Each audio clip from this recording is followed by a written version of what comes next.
Okay, I'm going to get started this morning by welcoming everyone. Welcome to all of you guys here. Welcome to Wat Tung Yu. Welcome to everyone who's joining us online as well. This is the third day of a retreat that I'm teaching here at the temple. This retreat is all about purification of the mind to attain enlightenment. I'm helping students to understand the 10 fetters, which are the 10 pollutions that are in the mind that the Buddhist teaches you to uproot and eliminate in order to experience enlightenment, where the mind is peaceful, calm, serene, and content with joy. I know some of you guys might just be here for the morning, and that's completely fine, or however long you'd like to stay. But I'm just going to be teaching a few things here that is a continuation of our retreat. And you're welcome to learn that. You're welcome to participate in any bout of this retreat that you'd like, whether it's today, tomorrow, the next day. It's really up to you. Normally on Sundays and Wednesdays, we have regular classes here where students are coming in and I'm helping to teach them about the path to enlightenment. And when we have courses and retreats, the students who are coming in on Sundays and Wednesdays just join whatever it is that we're doing here. So welcome to all of you guys. If you weren't here for the entire retreat, it's okay. You can learn whatever you would like to learn. And then if you'd like to learn beyond that, you can continue to learn through all the various ways that we have for you to be able to do that. So yesterday, in the evening, I taught students about the pollution of personal existence view. We went into detail about this, explaining what it is, what the symptoms of it are, how to eliminate it, and how to know whether you've eliminated this or not.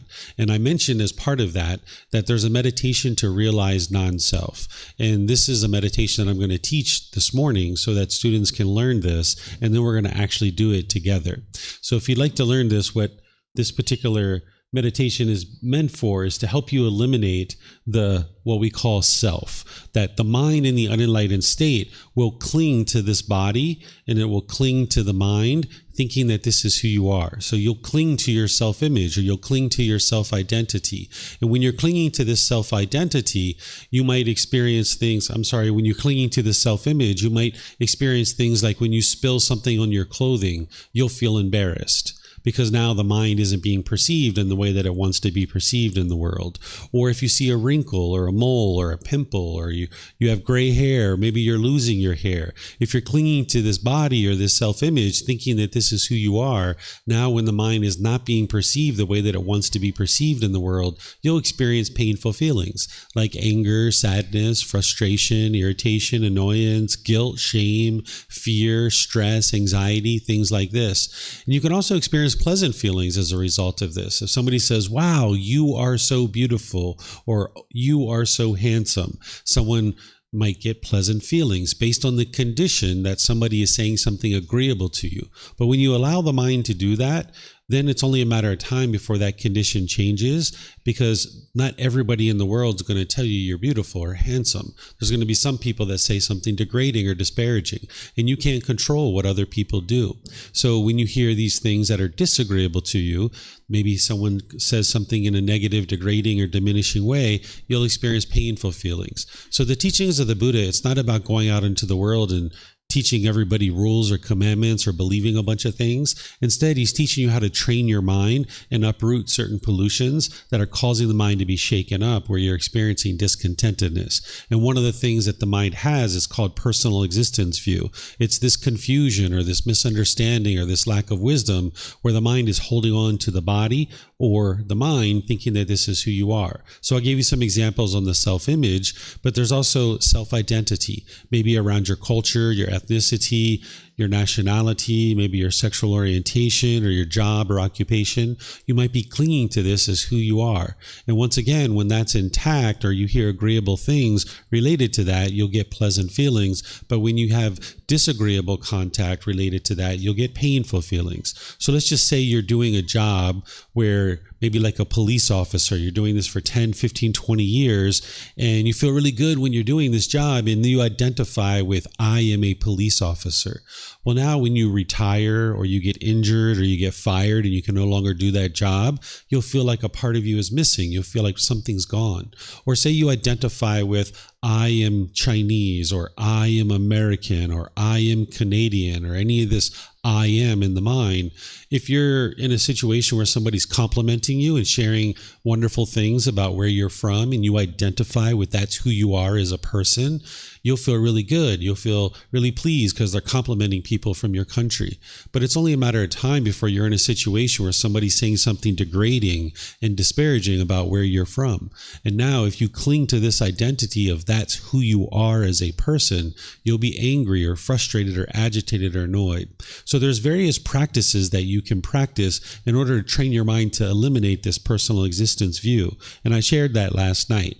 But now I'm going to teach you this meditation to help you realize non-self. This isn't something that you would do right off of the bat, right at the beginning when you first start learning the teachings of the Buddha, but it is something that once you start getting into what we refer to as the jhanas, that you would start to consider doing, which is going to help you strip away holding on and clinging to the body or the mind as thinking that this is who you are. So here are the words of the Buddha where he's talking about 4 different meditations that he taught. Oftentimes people are out in the world, they're not learning with the original words of the Buddha, and they might be doing any number of different meditations that the Buddha didn't actually teach. And whenever you're changing the teachings of the Buddha, it's for your harm and for the harm of many people. So what you would like to do is you would like to get back to as close as what the Buddha was doing and what he was practicing that led to his enlightenment. Because whatever led to his enlightenment, that's what's going to lead to your enlightenment. So if you're learning things and you're practicing things that aren't the teachings of the Buddha, it's going to potentially take you off the path and make it more difficult for you to ever experience enlightenment. So these are the 4 meditations that the Buddha taught. And the 4th one here is what I'm going to introduce you to now. This is where he's talking about eliminating the conceit I am. And that's the personal existence view, where the mind thinks, I am a boyfriend, I am a girlfriend. If you've ever had that identity in your mind when you were with a boyfriend or girlfriend, you might have felt fine. But when you guys broke up, your mind didn't identify with I am single. And now you might have felt like you wanted to hurry up and get right back into another relationship again. The mind, with its lack of wisdom, thinks that this uncomfortableness that you're experiencing, the way to solve that is to hurry up and get back into another relationship and reassume the identity of I am a boyfriend or I am a girlfriend. Because if your mind's clinging to that, I am a boyfriend, I'm a girlfriend, I'm a husband, I'm a wife, when you're no longer that thing, the mind will feel uncomfortable and it will struggle. And this is why you might have felt like you wanted to hurry up and get right back into another relationship. So there's a meditation that helps you to eradicate this from the mind, so you're no longer clinging to the body or the mind as being who you are. What this meditation to realize non-self is doing is it's helping you eliminate this confusion or this misunderstanding that this body or this mind is you and who you are. And it's helping you to cultivate this impermanence, to eradicate this conceit of I am, as the Buddha shared. So what you do is you start out with some chanting. That's the way I do it. I see you guys have some chanting sheets, so I'll start out with some chanting to ease us into the meditation. Then I'm going to do some breathing mindfulness meditation just to kind of get the mind prepared and ready for what it is that we're going to do with this meditation. So you hear me giving you some guidance during the meditation. And there'll be a period of time where it'll just be quiet and we're doing breathing mindfulness meditation. But then at some point, I'm going to come back in with these affirmations that you can repeat in the mind on the out breath. You'll hear me say, I am not the body. And you would like to just repeat that in your mind. If I was doing this by myself, I wouldn't say these out loud, but because I'm guiding individuals to do this, I'm saying it out loud, and you might repeat this in your mind. And we're going to do that multiple times. Then, I am not the mind. Again, repeating that several times. There is no self. Repeating that several times. I do not exist, and repeating that several times. And then ultimately we're going to get to, I am not the body, I am not the mind, there is no self, I do not exist. It's not saying that there is no body here, right? There is an existence, there is a human being that I'm looking at and that I can see. But what this meditation is doing is teaching you not to cling to this and thinking that this is who you are. Because if you cling to this body and you're wanting it to be permanent, you're living in an impermanent world. So if you cling to the youthfulness of this body, for example, as you age and you see a wrinkle or you see gray hair or you see other changes to the body, you'll be shaken up by that. So what the Buddha is teaching you to do is eliminate this pollution where you think that this body is you or this mind is you, where now you're going to be shaken up by that. So after we do this particular meditation with the affirmations, we'll go back to breathing mindfulness meditation for a period of time, and then we're going to come out of the meditation with some chanting. So this is the structure of this meditation. And then just to share some guidance with you guys about the chanting, because I see you guys have the chanting sheets. If you'd like to get the chanting sheets, you can find them over there on the table. I'm going to be chanting these, but during the lifetime of the Buddha, he used chanting as a way to help his students commit the teachings to memory. We're not doing that today in order to commit the teachings to memory. That's not why we're chanting. These chants, they're not a rite, a ritual, or a ceremony or worship. It's not prayer or anything like that. The Buddha didn't teach any of those things. He taught you to train your mind, and he only used chanting as a way to commit the teachings to memory. So there isn't anything mystical or magical about these chants. It's not worshiping the Buddha or praying to the Buddha.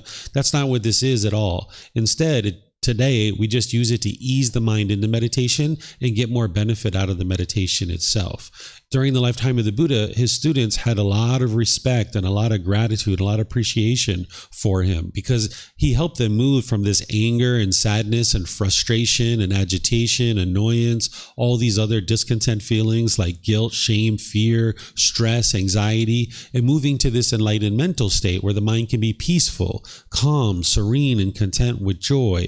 And this is a permanent mental state that you can experience in this life when you eradicate the pollutions out of your mind. And you'll notice focus, concentration, clarity, and deep memory coming into the mind. Your personal and professional relationships will really blossom because you're no longer being bitter and harsh and hostile in your relationships. Because as long as you're doing those things, all that stuff's just going to come back to you. And by the time you get to enlightenment, you won't even be in a bad mood anymore because you've eliminated the causes and conditions that are producing this. You can just always be joyful. And getting rid of this personal existence view is part of that journey. So that's why I'm teaching this particular meditation in this retreat. So in terms of your body position, for some of you guys that might be here learning and interested to learn meditation, there's actually 4 positions to meditate in. There's seated, lying, standing, and walking position. If you're on the floor, you might just cross your legs lightly. This will help the body be comfortable, whereas if they're real tight, this would impede the circulation. Some people like to put their legs off the mat, and this gets the hips up in the air, and it lessens the angle at the hips, the knees, and the ankles, and allows the circulation to flow. The Buddha put his right hand over his left with his thumbs together, and he put this into his lap. If you like to do this, you're more than welcome, but not everyone's going to find that comfortable. This practice isn't about everybody doing it exactly the same way, so you would like to find whatever's comfortable for you with the lower body and the hands and the arms. Some people might decide to put their palms on their thighs, their knees, maybe your palms are up, or you're resting your hands comfortably in your lap. You might even be sitting in a chair, or if you're at home, maybe you're on a bench or a sofa or in a wheelchair or something like this. You sit however you're comfortable, and everybody's body is a little bit different, so you do whatever's comfortable for you with the lower body and the hands and arms.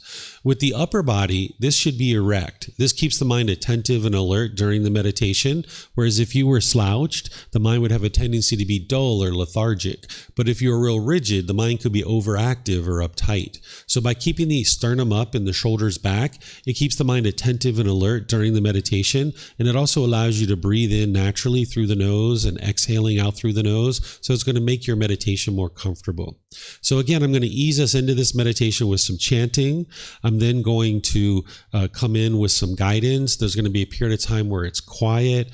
Then I'm going to come in with these affirmations. Then we're going to go back to the breathing mindfulness meditation, and then we're going to come out of the meditation with some chanting. So since some of you guys have been learning with me for a certain period of time, I'd like to just pause before I go into the meditation. I know normally I just go right into the meditation from here, but I would like to pause since I just taught you guys something new and see if there's any questions. If you guys have questions here, you can use the microphones in the white bowl here. This way the folks online will be able to hear you. All you need to do is press the gray button. The lights will come on. You just wait a second, and then we'll be able to hear you here at the temple, and they'll be able to hear you online. And you can even take these microphones back with you, and you might have more than one question, or someone around you might actually have a question, and you can share the microphone.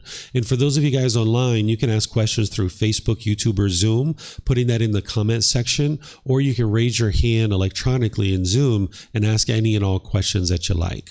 So do you guys have any questions on this meditation that I just shared with you?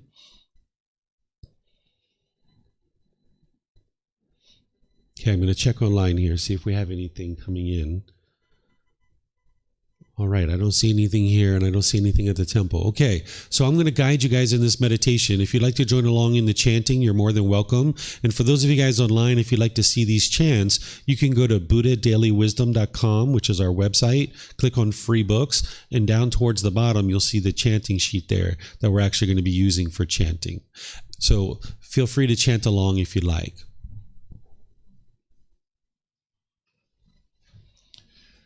Arahang Samma Sambuddho Mahakeva Bhutang Mahakevanang Apivateyami Savakato Mahakevata Dhammo Dhammang Namasami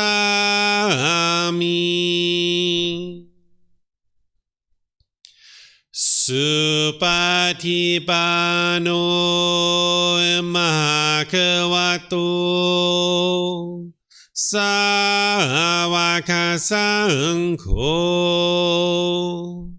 Sanghang Namami Namo Rasa Bhagavato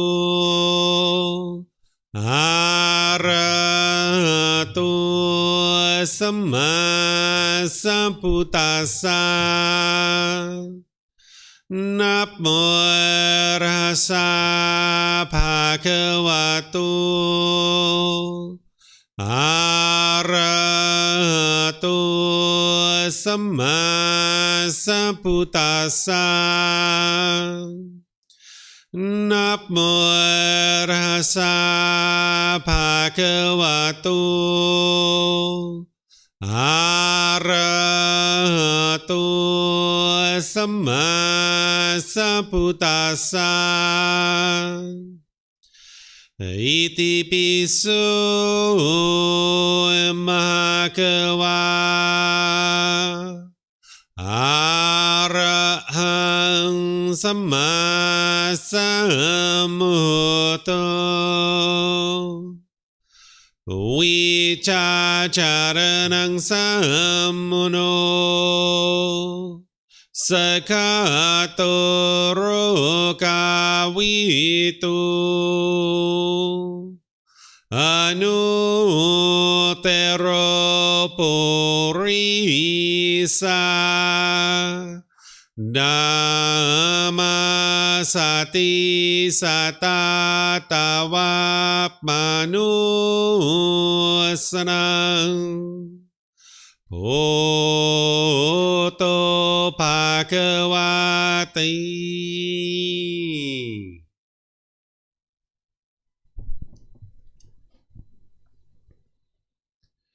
Okay, with the lower body and hands and arms comfortable, in the upper body erect, just close the eyes and start breathing in through the nose and out through the nose. Here you're just looking to establish the breath, a nice, natural, steady, consistent breath. Not forced or controlled, just a gradual inhale through the nose, experiencing the full breath. And then whenever you're ready, exhale out through the nose. Breathing in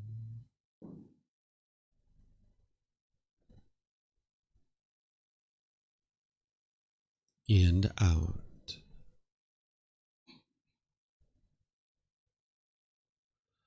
Breathing in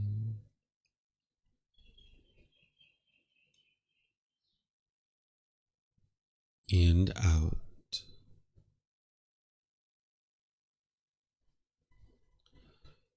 Your breath may not match up with the guidance that I'm providing, and that's okay. This is your practice. I'm just here for guidance. You can use this voice as a reminder that whenever you get to the next inhale, breathing gradually through the nose, developing a nice, natural, steady, consistent breath. And then whenever you're ready, exhale out through the nose, experiencing the full breath. Breathing in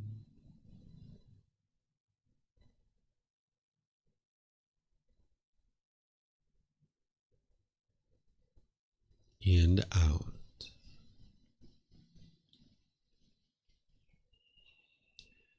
Breathing in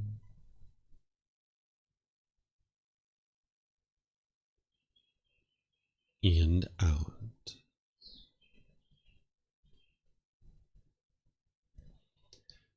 With the breath well established, start fixating the mind on the breath, either the sound of the breath coming into the nose or the sensation of air moving over the skin into the nose.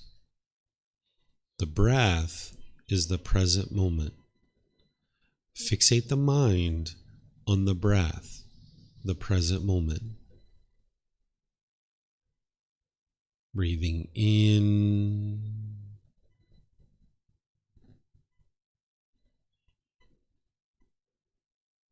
and out.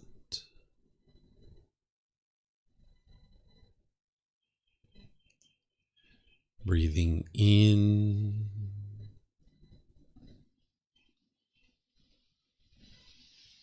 and out.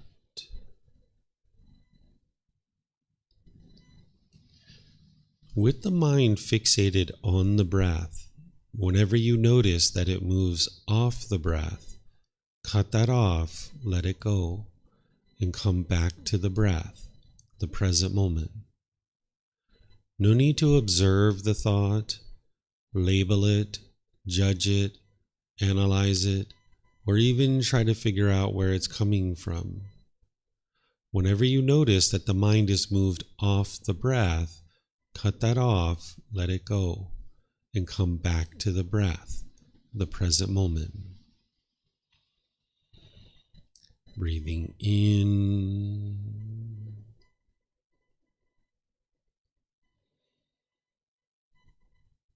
and out.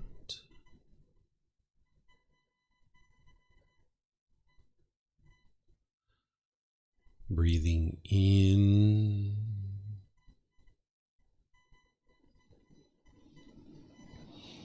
and out.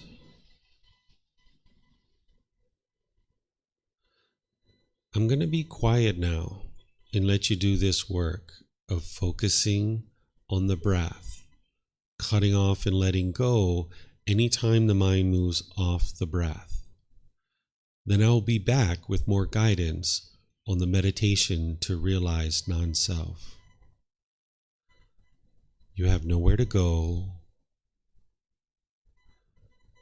There's nothing to do. No one needs you right now. This is your time to focus on the breath. Breathing in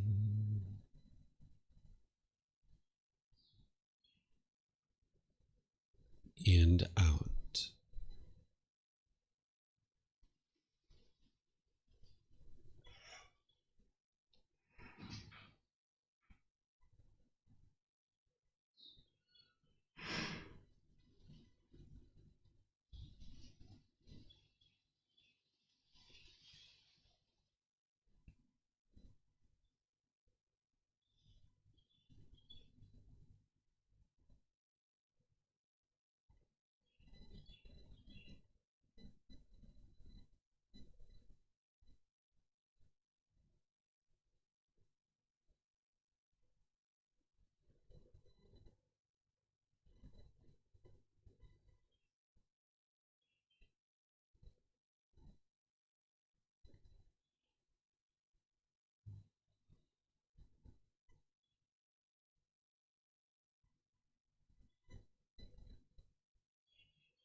Continuing to breathe in through the nose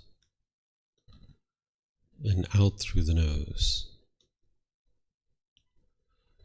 Repeat these affirmations in the mind on the out breath.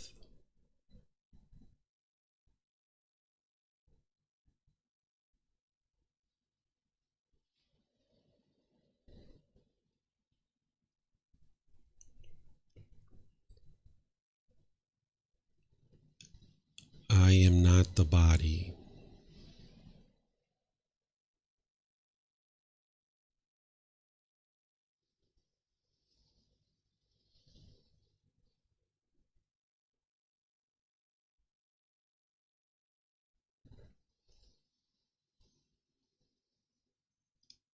I am not the body.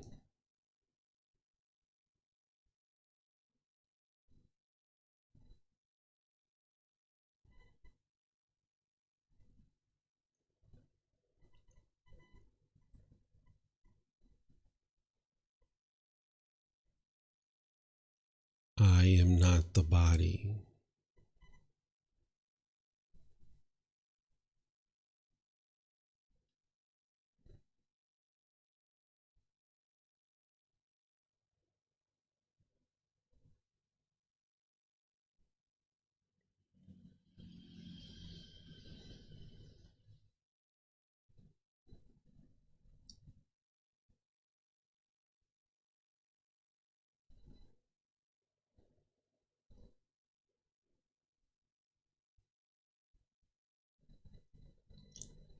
I am not the mind.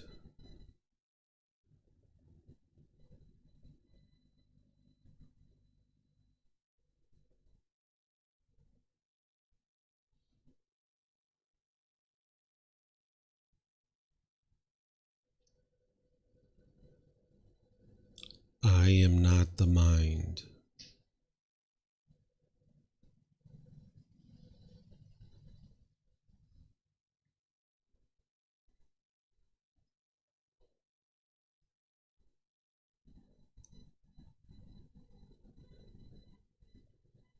I am not the mind.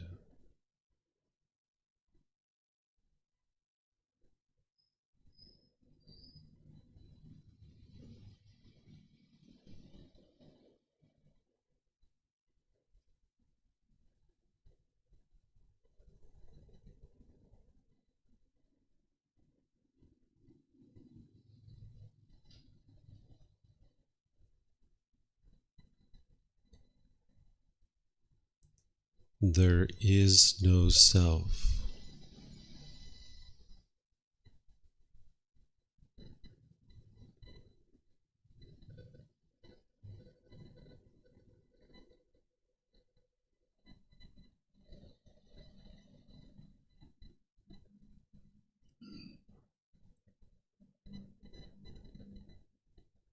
There is no self.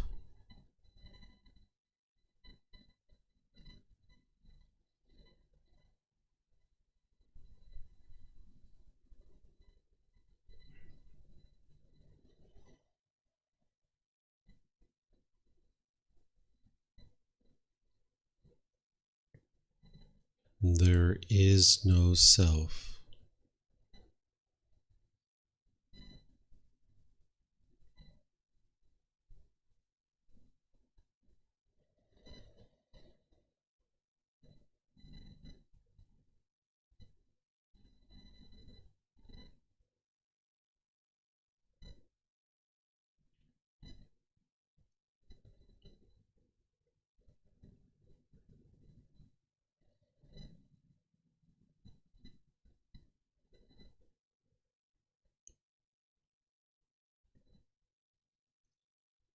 I do not exist.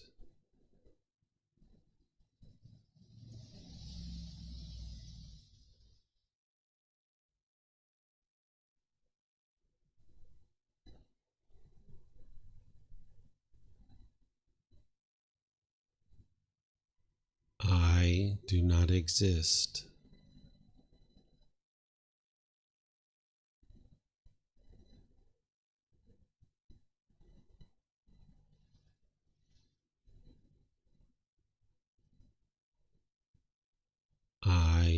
do not exist.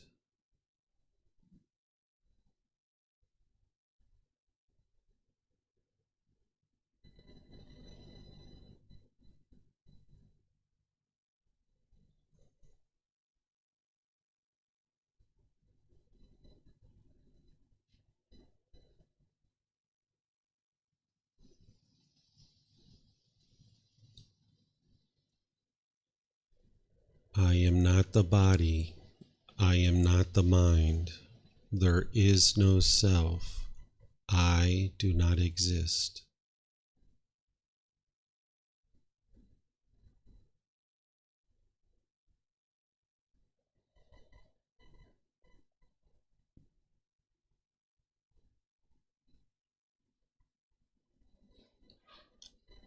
I am not the body. I am not the mind. There is no self. I do not exist.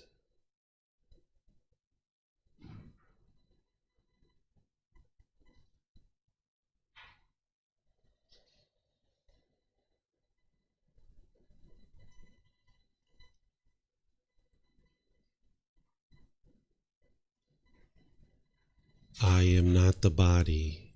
I am not the mind. There is no self. I do not exist.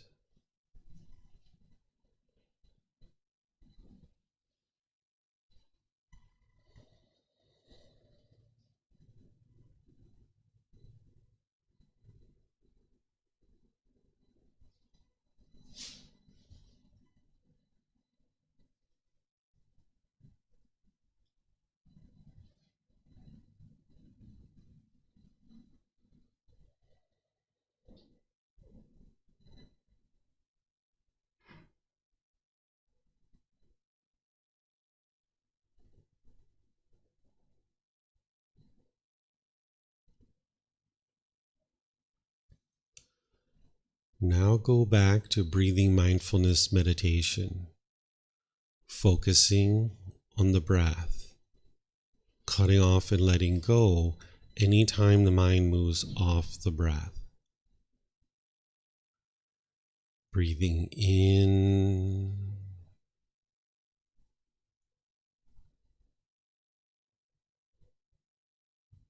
and out.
อะระหังสัมมาสัมพุทโธมะเขวา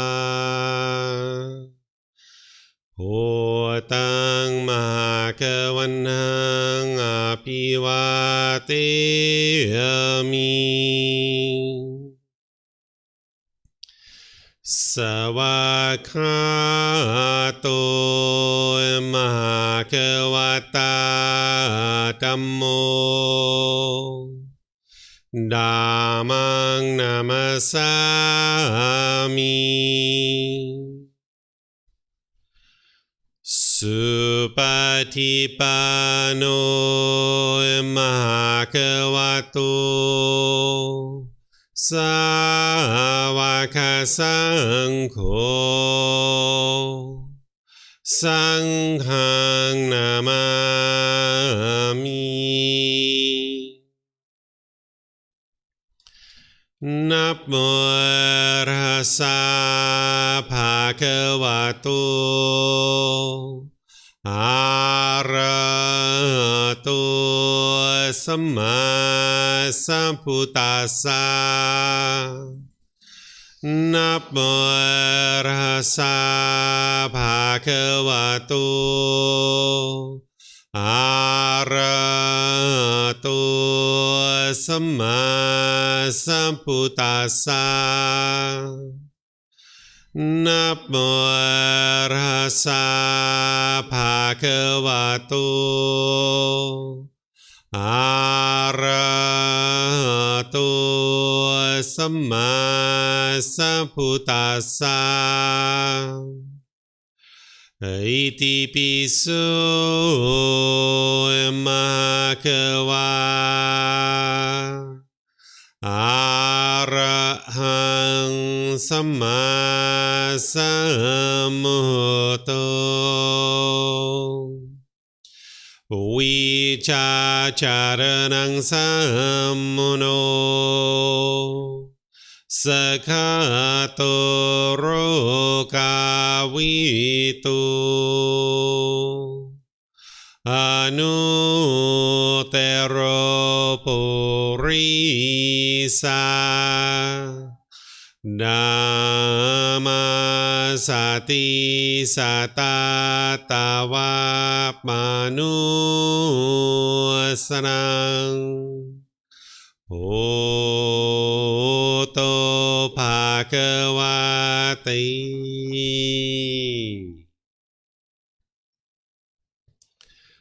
Okay, if you guys would like to slowly make your way out of meditation. Once again, welcome to everyone here. Welcome to everyone that's joined us since we started meditating. Welcome to everyone online as well. Nice to see you guys all this morning. This is the meditation to realize non-self, and this is a meditation that you're typically going to start doing when you start experiencing what's referred to as the jhanas. What the jhanas are, they're these preliminary phases that the mind goes through as you're making your way to the first stage of enlightenment. These jhanas are a temporary thing in the mind that your mind resides in. You're kind of developing more and more qualities as you're making your way to enlightenment. Where the mind moves through these jhanas, it's accumulating certain benefits, and you're having done so by putting together all the teachings from the Eightfold Path. As you develop your Eightfold Path, which is the core central teaching of the Buddha, where he's teaching you how to train your mind with wisdom, moral conduct, and mental discipline, you're going to start noticing these preliminary phases that the mind moves through before it gets to the first stage of enlightenment. And at that point, you've accumulated a certain amount of benefits, and now your practice starts to pivot and you start focusing on eliminating the 10 fetters. And this is a meditation that, having put together the Eightfold Path to a certain degree, that it'll start being more impactful for you when you're actually experiencing the jhanas, because your mind will be ready to let go of personal existence view around that time. So if you're just brand new to the path to enlightenment, or you haven't really been putting together the Eightfold Path in the way that the Buddha taught, this meditation may or may not have even really had much effect today, because your mind isn't really prepped and ready to be able to let go of personal existence view. But as you're starting to notice those jhanas, this is a meditation that you'd like to be doing, and you can gradually wear away personal existence view. And there's other practices that I taught yesterday too about how to work towards eliminating this pollution out of the mind. mind. Before we move on to anything else, I would like to just open up to any and all questions that you guys might have about this particular meditation, anything you guys would like to ask now that you've had a chance to experience it. Maybe you have some things that you'd like to ask. Is there anyone who has questions, either here at the temple or anybody online?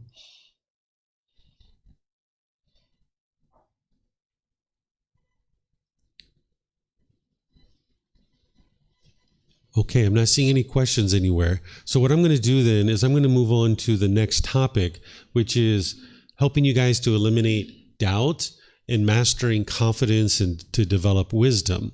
What the Buddha is teaching you as part of this path is he's teaching you how to eliminate these 10 fetters. We refer to them as a fetter because during ancient times that they would attach a fetter to your ankle in order to keep you trapped like a prisoner. That nowadays we put people in jail cells or prison cells, but during ancient times there was just an open field and they would attach a fetter, which is a shackle and a chain and a ball, and this would keep you confined to a particular area. So there's certain pollutions that are in the unenlightened mind referred to as the 10 fetters because it's keeping the mind trapped in the unenlightened state. And because of these pollutions, you continue to experience anger, sadness, frustration, irritation, annoyance, guilt, shame, fear, stress, anxiety, loneliness, boredom, shyness, resentment, jealousy. All of these discontent feelings and others are experienced because of these pollutions. But it's when you eradicate these out of the mind, you purify the mind, that you'll actually experience enlightenment and attain enlightenment. And you can see your mind is actually doing this because you can see that your mind's becoming more and more peaceful and more joyful. So the teachings of the Buddha, it's not about a bunch of beliefs and then hoping something good happens when you die.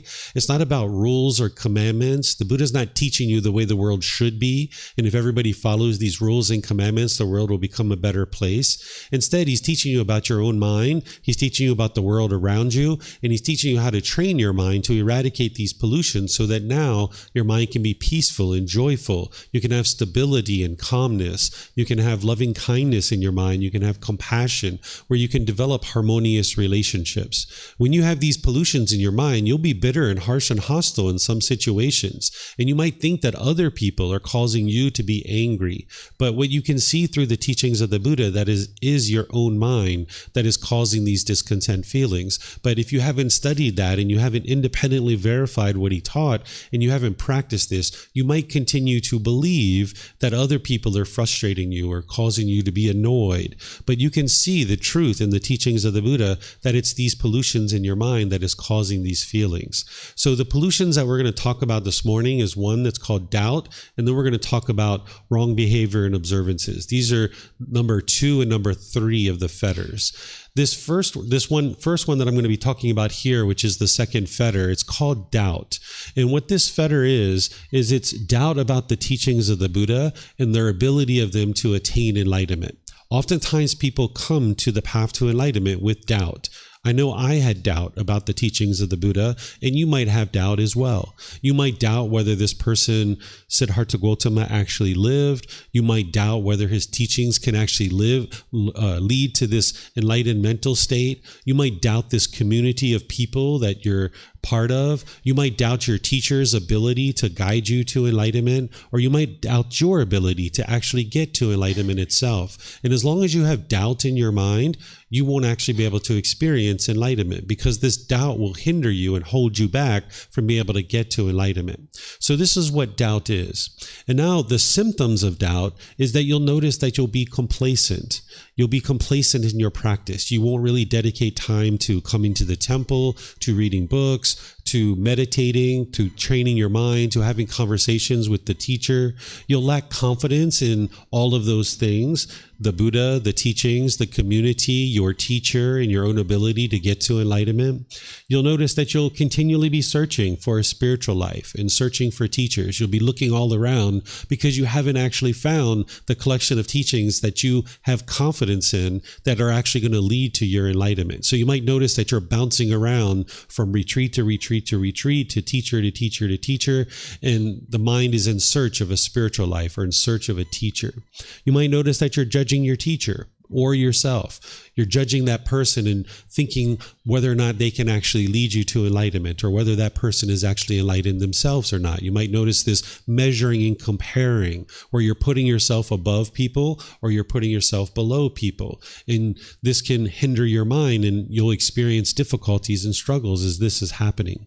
You might even have argumentative speech, or you might be argumentative towards the teacher or towards others in the community. You might have this hostility towards the teacher. You might lack confidence in what's being shared. You might be looking for conflicts in their teachings and trying to point out, this is wrong, or this is wrong, or this is wrong. In reality, you might not just be understanding what it is that the teacher is actually sharing. So rather than asking questions to understand the teachings, you might be asking questions in order to find conflicts in the teachings. These are some of the symptoms of having doubt. And as long as you're having doubt, the mind will continue to have difficulties in making progress on the path. But you don't eliminate this doubt through blind belief. The way you eliminate this doubt is through investigating the teachings, by examining them. When you're learning the teachings, examining them and investigating them, then you can reflect on the teachings to independently verify whether they're true or they're false. And then you can practice the teachings, integrating them into your life.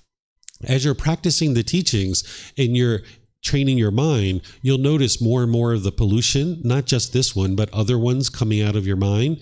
And as you're eliminating more and more of these pollutions, your mind's going to be moving closer and closer to this peaceful and joyful mental state. And this will be the confirmation for you that these teachings are actually working. And slowly but surely, as you see the improvement to the condition of your mind and to the condition of your life, that your relationships are improving, that your professional career is improving, and things like this, you'll get to the point where eventually you have no doubt that these teachings are leading to an improved condition of mind, an improved condition of life, because you see it. You'll gain confidence in the Buddha. You'll gain confidence in his teachings. You'll gain confidence in the community that you're part of, because various people are supporting you and encouraging you along the path. You'll gain confidence in your teacher and that person's ability to actually guide you towards enlightenment. And you'll gain confidence in your own ability to get to enlightenment, because you're going to notice that you're experiencing more and more improvement to the condition of your mind.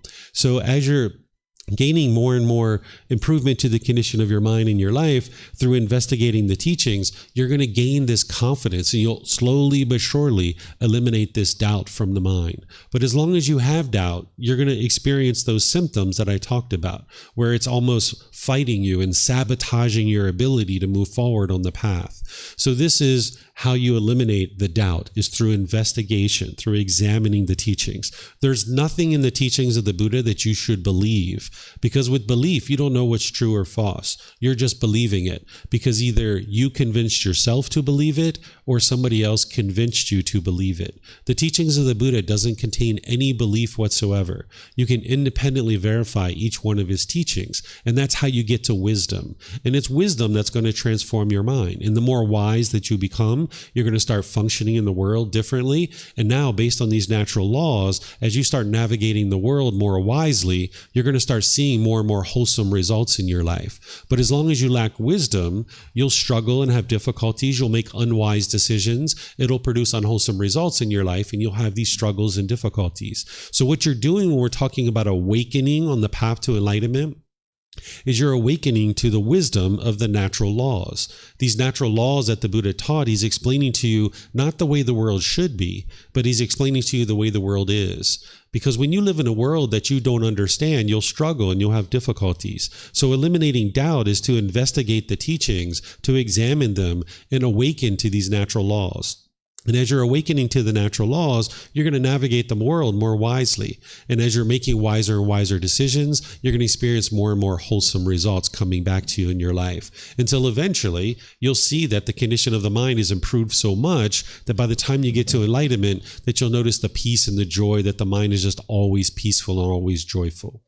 You'll eliminate doubt long before you ever get to enlightenment. even just to get to the first stage of enlightenment, you will need to have eliminated doubt. But when your mind is moving through those jhanas and you're starting to see those preliminary phases that the mind is experiencing, those qualities of mind, that's where you start noticing how impactful the teachings of the Buddha have been. You'll notice some incremental changes along the way, but it's when you get into the jhanas that you notice these big significant improvements to the condition of the mind. And this is where doubt starts to get really eroded very quickly and very easily. So by the time you get into the first stage of enlightenment, your mind is firmly in this first stage of enlightenment, and you no longer have any doubt about the teachings. As I mentioned, you won't be enlightened at that point, but you will have seen enough progress that you will have no doubt that these teachings are leading to an improved condition of mind. Then, in terms of how to know that your mind has actually eliminated this doubt, is that you'll have confirmed confidence in the Buddha, the teachings, the community, your teacher, and your own ability to get to enlightenment. When we say confirmed confidence, let's just say you were at a bus stop somewhere and somebody came up to you and said, "Hey, I noticed you're so peaceful and you're so calm. You know, the bus is late, it's 3 hours delayed, but you just seem to be so peaceful and so calm. Why is that?" You're like, "Oh, the teachings of the Buddha." Because by that point, you would have trained your mind to the point where you would know that these teachings have been so impactful for you that you would be able to easily share with people that, hey, it's the Buddhist teachings that helped me accomplish this. Not that you have to go out and tell other people about what it is that you're doing or how you did it, but confirmed confidence is that if somebody happened to ask you about what it is that you're doing to get so peaceful and joyful, you would be able to easily let them know that it was the teachings of the Buddha. That you'll notice that you'll have deeply investigated the teachings of the Buddha and you're experiencing these significant improvements to the condition of your mind in your life. That's how you'll know that you've gotten rid of doubt, is that you will be committed and you'll be dedicated and diligent to actively studying the teachings, because you'll know that these teachings are leading to a better and better life. Again, the mind is not enlightened yet, but you'll know by the time you eliminate doubt that it's only a matter of time of continuing to learn, continuing to train your mind, that your mind's going to move closer and closer to enlightenment. So there's going to be this dedication, determination, and diligence in actually actively studying the teachings, because you'll have seen the progress up to this point. And you would have had to have studied the teachings up to that point in order to get to the point where your mind has eliminated doubt and you are starting to experience these improvements. So you would be continuing to do what it is that you were already doing. And by the time you eliminate doubt, you'll no longer be in search of a spiritual life, because you'll have already found it. You will already know with 100% certainty the teachings that you're studying and that has led to these improvements to the condition of your mind. You'll know that this is what it is that's led to that, and you'll no longer be in search of a spiritual life, that you'll have 100% certainty that these teachings are leading to your enlightenment. You'll never give up on the development of your life practice, and you'll just continue to improve towards the development of your life practice, focusing on enlightenment and focusing solely on the teachings of the Buddha. By the time you eliminate doubt about these teachings, you're not going to be dabbling in all these other teachings around the world, because you'll be able to see very clearly, having had enough wisdom of the teachings of the Buddha and seen the progress to the condition of your mind, that all these other erroneous things, that you'll be able to see the lack of wisdom in those things and that they're not leading to your enlightenment, and they won't lead to your enlightenment. So you'll get to that point where you're not dabbling in all these other things, because you'll know with 100% certainty that it's these teachings that have led to improved condition of mind and improved condition of your life. You'll be unable to recognize or see as valid any other teachings or any other teacher related to the path to enlightenment. By the time you get to the first stage of enlightenment, which is what you will have accomplished by the time you've eliminated doubt, is that you won't be able to acknowledge any other collection of teachings as being true or valid, because you will have seen the truth in these teachings, and you'll be able to know that it's these teachings that are leading to your enlightenment. You'll have had significantly reduced complacency by this time. You'll still go through bouts of complacency here and there, where maybe you won't meditate for a day or two. And this is common, even when you've eradicated doubt, but you will continue to progress forward. You won't give up on your meditation practice. You won't give up on coming to learn. You won't give up on reading books and things like this about the teachings of the Buddha, because you've just seen too much progress at that point by the time you've eliminated doubt.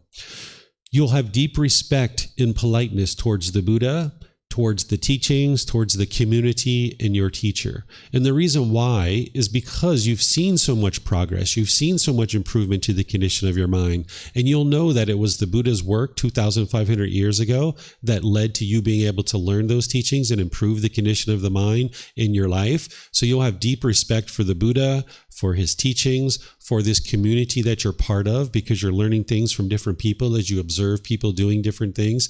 And you'll have deep respect for your teacher as well, because it's that person who guided you to that mental state. Because anybody who's sharing the teachings of the Buddha, that is doing it in the way that the Buddha taught, they would be doing it without any interest or any expectation or wanting anything from you.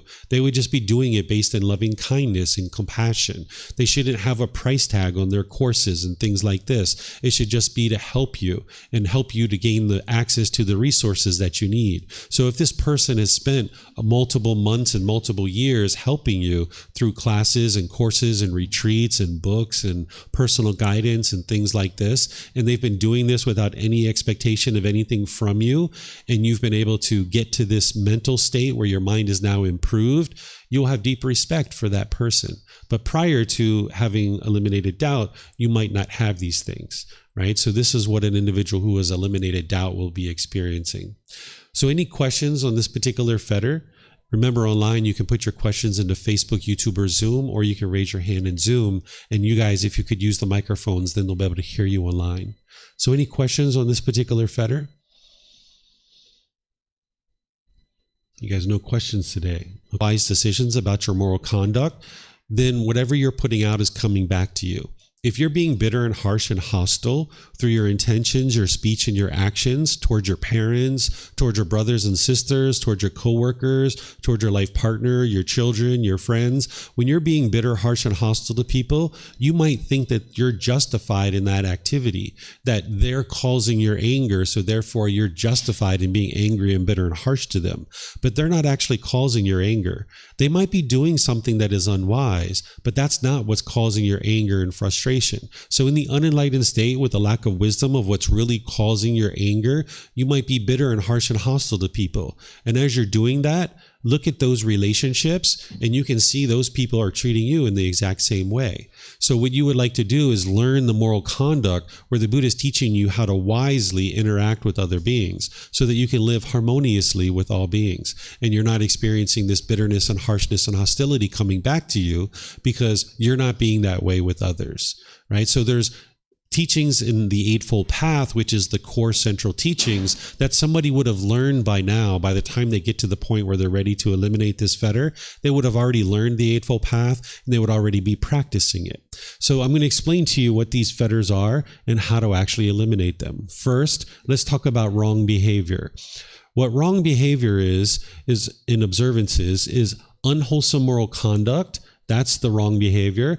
And then the mind's belief that the rites, rituals, ceremonies, and worship will help a practitioner to attain enlightenment.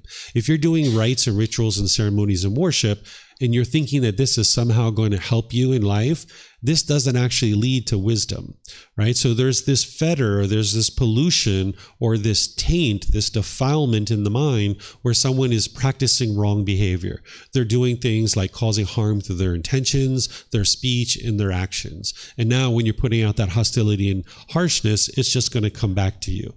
And you might be doing rites or rituals and ceremonies and worship, where now when you're doing those, the mind's believing that if I get some water sprinkled on me from somebody wearing a particular type of clothes, that somehow that's going to help my life. Or if I get a string tied on my wrist, that this is somehow going to help me in my life. Or if I take this wafer and put it on my tongue and I start eating this wafer, somehow this is going to help me. Or if I take this water, this so-called special water, and sprinkle it around on my body, that somehow this is going to help me. These are rites or rituals and ceremonies and worship.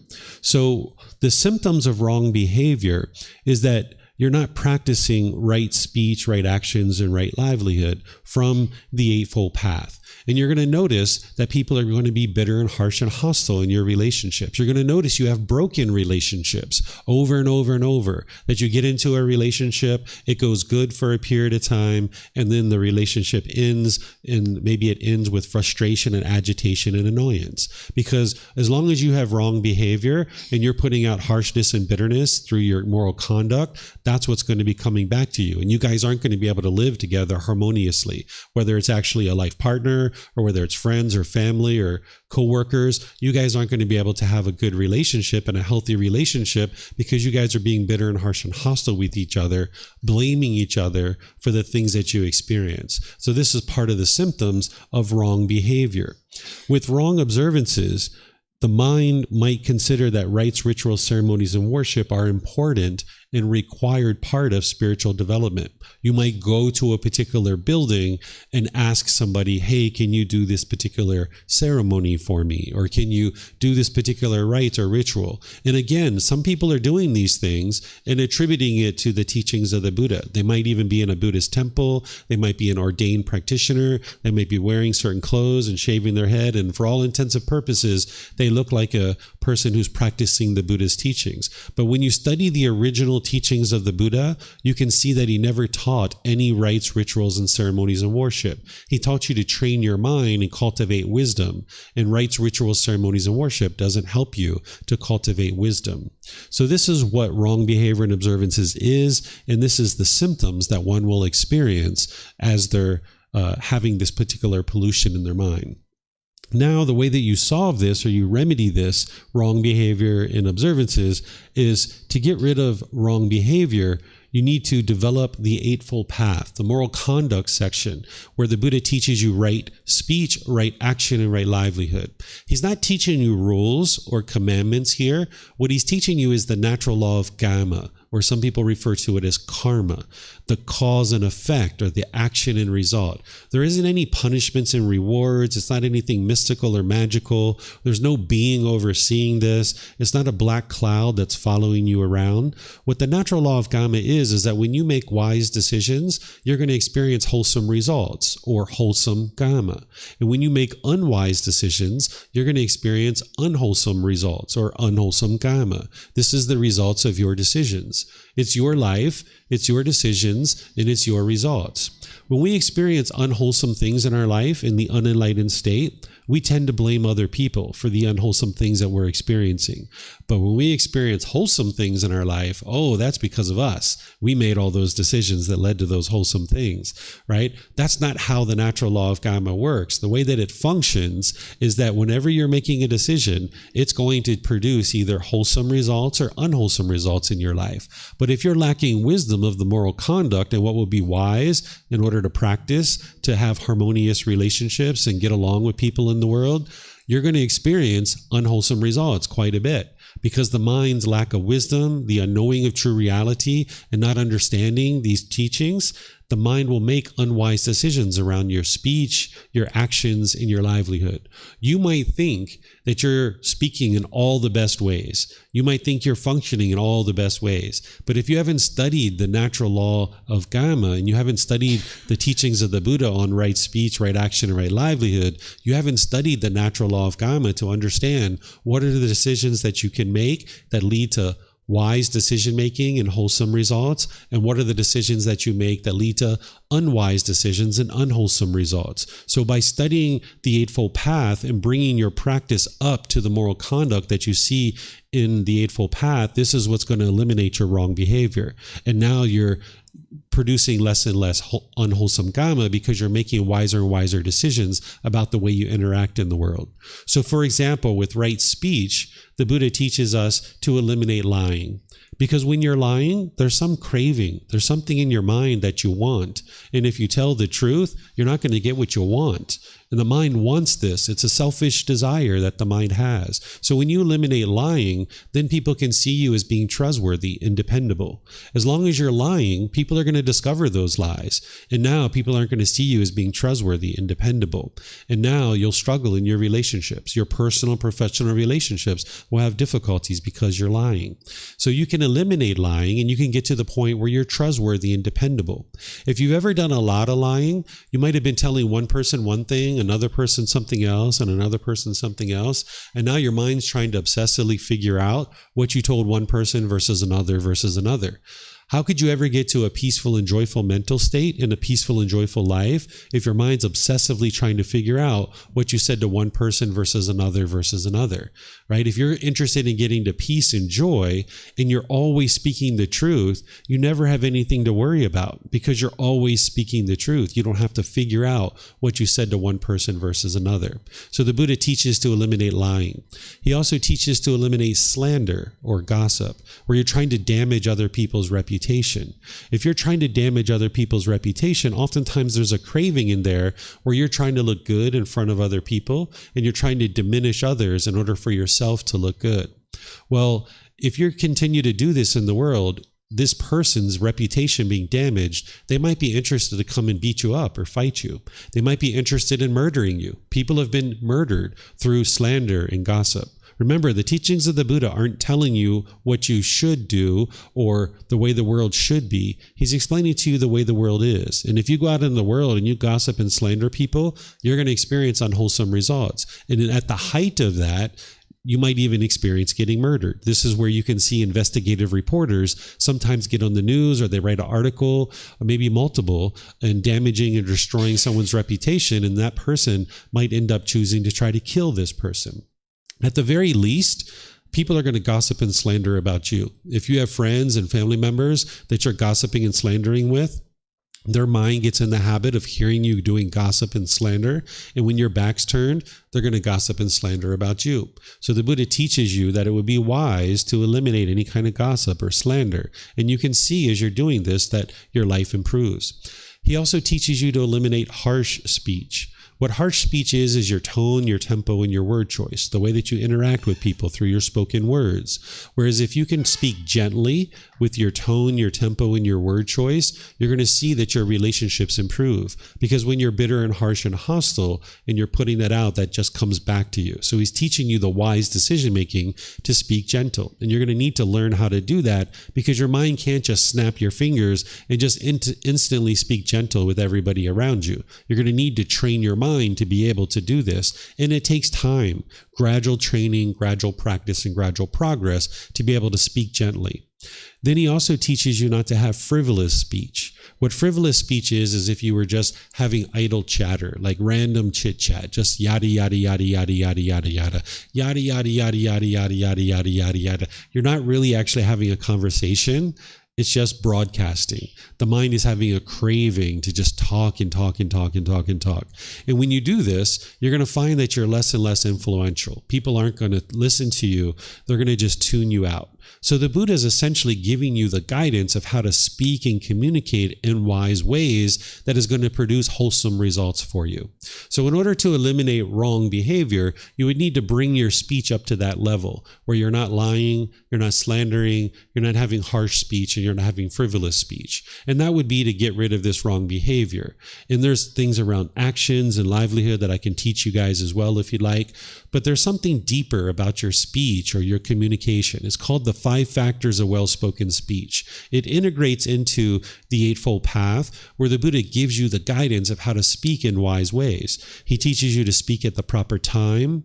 What you say is true, it's gentle, it's beneficial, and it's with a mind of loving kindness. And when you speak this way, you're going to see that your conversations and your relationships go really well. But when you don't speak this way, then you're going to notice that you have difficulties. Speaking at the proper time would be sure that you're not interrupting people. It would be to be sure that your mind is prepared to speak. Because when you're angry and you're frustrated and you're agitated, that's not the proper time to be speaking, because the only thing that's going to come out of your mouth is anger and frustration. And now you're going to damage your relationships. And it's also wise to make sure it's the proper time for the other person to speak. Because if your family or your friends are angry or bitter or harsh, that's not the proper time to speak to them, because you're not going to be able to have a conducive conversation that's going to help you guys to solve whatever it is that you're working towards. So that's what it means to speak at the proper time, that you're not interrupting people, that you're ensuring that your mind is prepared to talk, and that other people that you're talking with, that their mind is prepared to talk. Speaking the truth, we've already talked about that, making sure that we're always speaking the truth. Speaking gentle, we spoke about that, looking at your tone, your tempo, and your word choice. Speaking beneficially is to speak clear and concise and precise, right? You're not interested in just rambling chit-chat, and your thoughts are just all over the place. And the person that you're speaking to has a really difficult time understanding what it is that you're saying.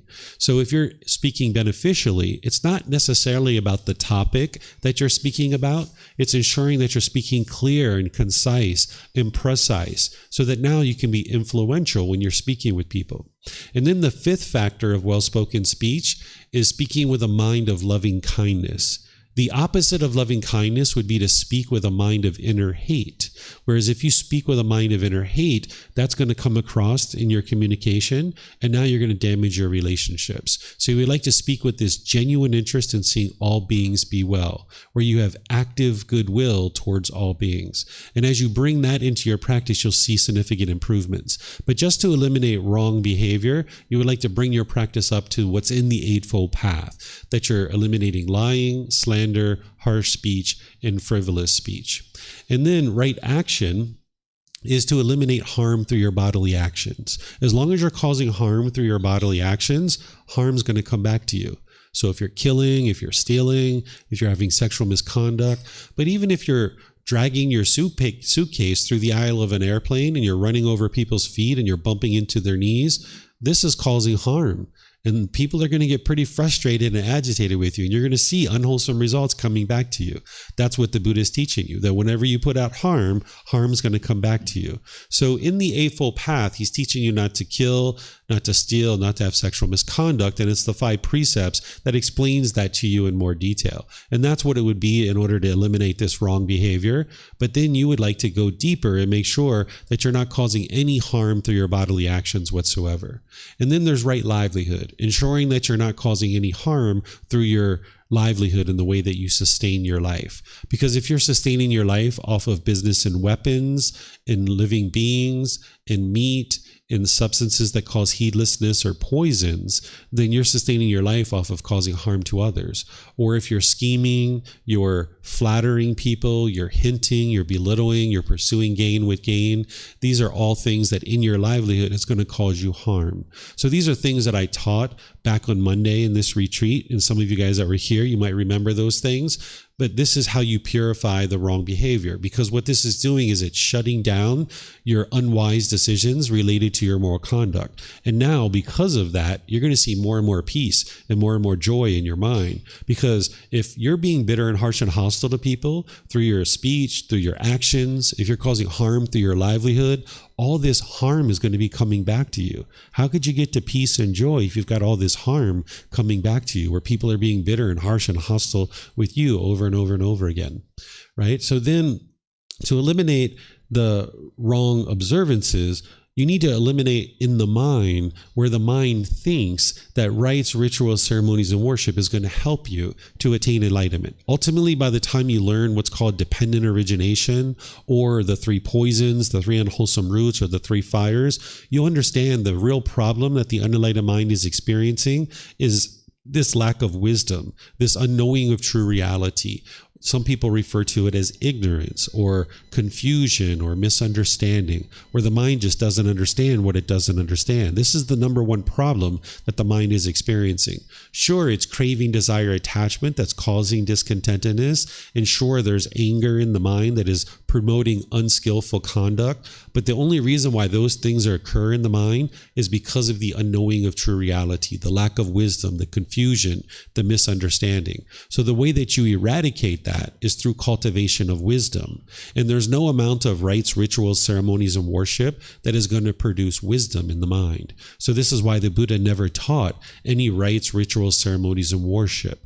That's the things that people put into his teachings afterwards, but these aren't his teachings. And he guided people and he advised people not to change his teachings. As soon as you change a Buddha's teachings, it's going to cause harm for you, and it's going to cause harm for others, because now you're not going to be able to get to enlightenment as soon as you change the teachings of a Buddha.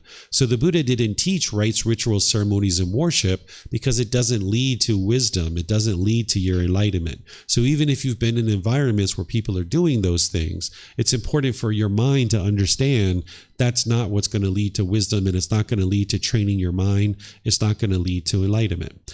Now, if you're with your family or something like that, and you are all in a social event, and maybe they would like to go out on a special event to the synagogue or to the temple or to the church or the mosque or something like this, and people are participating in rites, rituals, ceremonies, and worship, okay, that's what you're doing, right? You're sitting there maybe singing carols, or you're singing songs. It's all about your mind. If you understand that worshiping and doing rites or rituals and ceremony isn't leading to wisdom, and it's not going to produce enlightenment, then your mind understands that. But whether you choose to do those things in association with your family and friends, that's up to you. You decide for yourself about all aspects of your life. What I'm describing for you here is that to eliminate wrong observances, the mind needs to deeply understand that these rites, rituals, ceremonies, and worship isn't going to lead to enlightenment.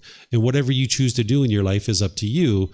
But by eliminating the rites, rituals, ceremonies, and worship, this belief in the mind that these things are leading to enlightenment, then it allows you to focus on the real solution, which is cultivation of wisdom. And when you're cultivating wisdom, this is what's going to lead to your enlightenment. This is what's going to lead to the improved condition of your mind, and this is what's going to lead to the improved condition of your life. And that's also what's going to lead to eliminating doubt.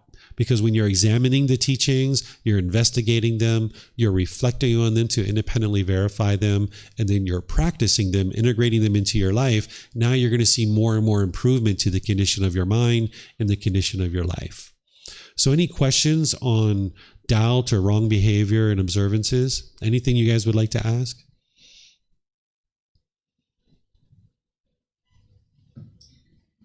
Steve, you have a question? Go ahead, sir. Thank you, David. That's very interesting. I mean, it's incredible to think that almost every spiritual group has rites, ritual ceremonies, you know. Mm-hmm. The guy at the front says something, and at the exact time you've got to bow at the right time or in the right way. And it's just incredible to think about. And the Buddha's saying, yeah, it's polite, in a very polite way. It's saying it's nonsense in a very polite way. Mm-hmm. But you touched on it before, that sometimes you can find yourself in these situations, like at a funeral service under a particular denomination, mm-hmm. and there are a lot of the people are in fact engaging in rites, rituals, ceremonies, with the belief that this is going to help them and maybe the deceased or whatever, as an example. Mm-hmm. And yeah, I think you sort of touched on it, that probably it is like that. In my mind, sometimes right speech and action might be to just go along with it for the harmony of the group. You mm-hmm. know, if people are bowing down at a certain time, bow down. If people are kneeling at a certain time, kneel. You know, rather than standing there and saying, you know, this is crazy. But if you can do that, but in your own mind, you can say, well, I'm just doing this to sort of like out of loving kindness to help the harmony of the group, rather than in a belief that it's sort of performing any magical thing. Yeah, that might be the way that you choose to practice. You might choose to do that. For me, I wouldn't do that, but that's just because I'm a teacher of these teachings and I'm not interested in promoting wrong view, because if I was at an event like that and I'm doing those kinds of things, students are going to be like, whoa, he taught that these things don't lead to enlightenment. Why is he doing that? So as a teacher, I wouldn't do those things, but whether you choose to do those things, it's your journey, it's your practice, and you might decide that in that situation, that's going to produce better results for you. But the results that I'm looking to create is to restore the teachings of the Buddha back into the world, so people can see very clearly what the teachings of the Buddha are and what they're not. So that's why I wouldn't practice those. But if other people practice them, that's up to them, because eliminating the wrong observances is to eliminate the belief that these things are leading to some particular results, right? So if you've eliminated the belief in the mind, whether you go through the motions and actually do this thing or not, for you in that situation that you describe, then that's just the motions. But in your mind, you know that this isn't leading to any particular result. It's just a rite, a ritual, or ceremony, or worship. It's not leading to wisdom. And in one's daily practice, again, over the years, because one's tried this, one's tried that, and one's done this, what you can have developed certain things in your daily practice. It might be lighting a bit of incense, or it might be having something on a mini altar and or something like that. Mm-hmm. And so the advice is get rid of it, and focus on breathing, mindfulness, meditation, loving kind. Yeah, and where this is coming from, of course, is the Buddha saw for his own mind that what led to his enlightenment was cultivation of wisdom. He didn't have to do any rites, rituals, and ceremonies and worship. But nowadays, it's a lot easier for someone to have a bunch of beliefs, and they believe like, hey, if I light those couple of incense, or if I go do a couple of vows, somehow I did something wonderful.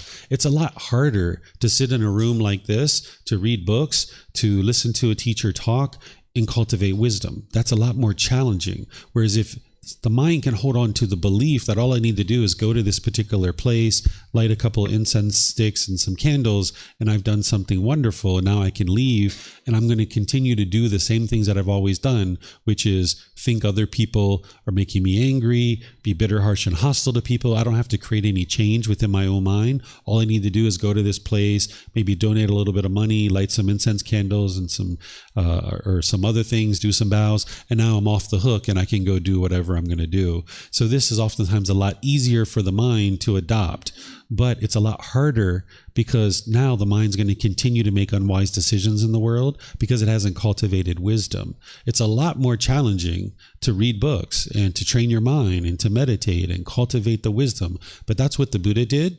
And the Buddha's pointing the way. And he's saying, this is the way to enlightenment. If you're interested in getting to enlightenment, here's the way. Right? He's not trying to guilt, shame, or fear you into that.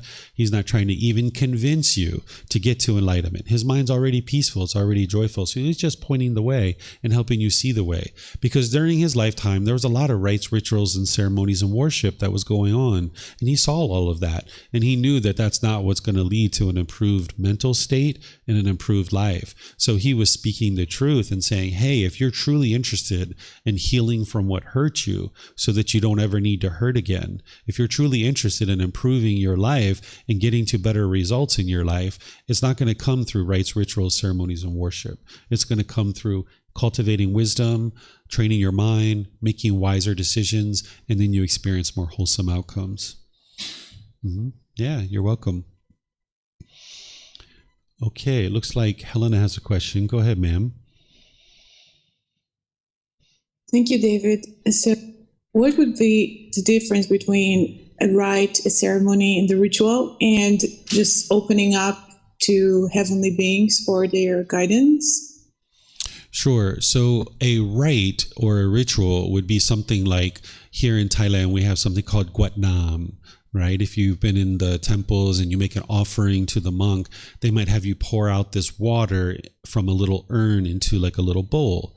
And the thought is that you're transferring your merit or you're transferring your good deeds to somebody else. This would be a rite or a ritual or a ceremony that someone might think of.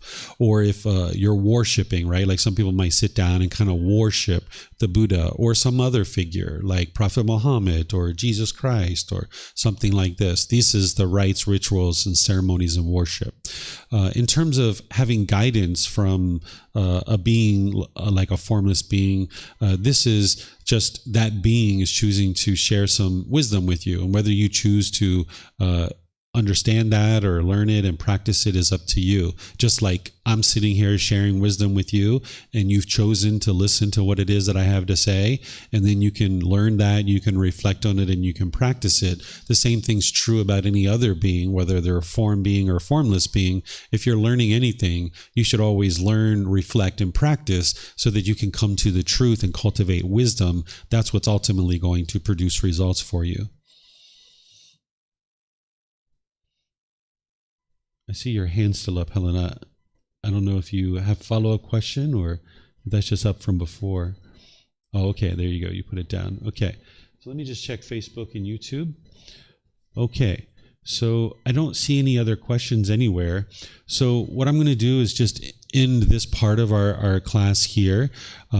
For those of you guys that are here for the retreat, the way that this was scheduled and is for this to end around 12:30, and then you guys have the excursion of going to the orphanage. But we finished, quite a bit earlier. So let's get together if you guys would like to go to the orphanage. We're going to an orphanage as part of our retreat today. We're going to take a bunch of supplies and help them at the orphanage and provide some generous offerings. If there's anybody here that would like to go, you guys are more than welcome to go. If you would like to contribute to the gifts that we're going to give to the orphanage, you can do that too, even if you're not going. But for those of you guys that are interested in going to the orphanage, if you would like to stick around, we can talk about that and I'll coordinate that with you. If you are planning to not go to the orphanage and just go off and do free time, then oh, I had some more stuff in here. Oh, well, don't worry about this stuff. We'll just keep on going. Wow, okay, I had a bunch of stuff in here. Let me see. Oh, okay. All right. So this evening, what we're going to be doing is we're going to get together at 6:30. Okay. So at 6:30, we're going to be sharing and doing the meditation to realize non-self. And then after that, I'm going to be teaching you the elimination of central desire and ill will, laying down the burning and transforming anger. If you guys would like, since we do have time and it's not quite 12:30 and the van's not going to be here until 1:30, we could just take a break, like a 15-20 minute break, and then come back and actually learn this. I see Roxanne shaking her head yes. How do you guys feel? Would you like to learn some more before we go out on the excursion? Okay, why don't we do that? So if you guys are coming back, we'll take a 20-minute break here. We'll get back together at, let's just say, 10:50, and then I'll pick it up here and I'll share this with you. And then this evening, we don't need to come back and continue to learn. If you guys are leaving and you're not coming back, that's fine too. I know that some of you guys are just here for the morning. It was nice to share the teachings of the Buddha with you guys too a little bit. But if this is your first time learning, I suggest that you start with our first volume of our book series, which is called Developing a Life Practice, The Path That Leads to Enlightenment. You can actually download this for free on our website. You can take it and go print it for yourself. You can get printed versions here at the temple by just reimbursing us for the printing cost, or you can order this on Amazon if you'd like. That's the best place to start. And we've got various courses and retreats and various things like this, various programs that you can learn from. But the first book is the best place to start and learning in one of our foundational programs. So thank you guys for being here. Thank you for your interest in learning the teachings of the Buddha. Perhaps I'll see you at break. And if not, have a very lovely and wonderful rest of your day. We'll see you next time. Sawadee Kap. Sawadee Kap.